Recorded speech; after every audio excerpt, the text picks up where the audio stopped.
kita panggil NovoTouch yang bersize 86 inci. So EK series adalah latest version. So apa yang ada, jom saya tunjukkan.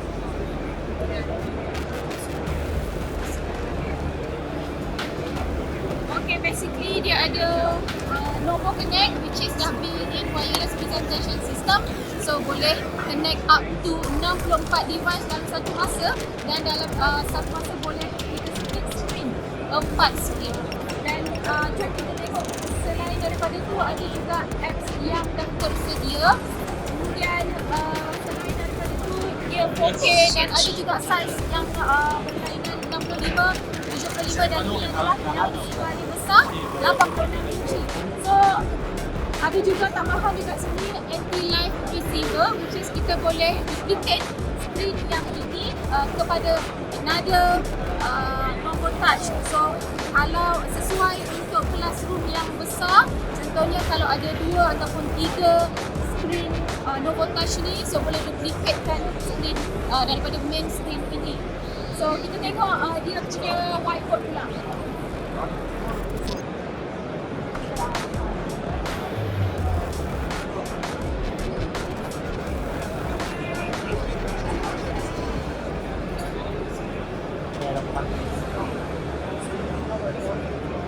Okay, so ni adalah whiteboard NovoTouch. So kita boleh tulis seperti biasa, multi-touch. Jadi kita boleh buat selection. Boleh selection size dia. Kita boleh buat shape.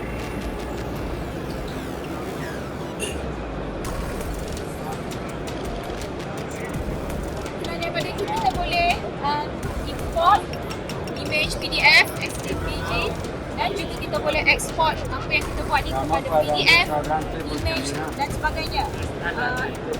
Sama juga selain daripada itu, apa yang kita ada, dan kita ada mind map. This is latest features yang ada pada whiteboard NovoTouch. Okay, mind map ni so kita boleh tambah.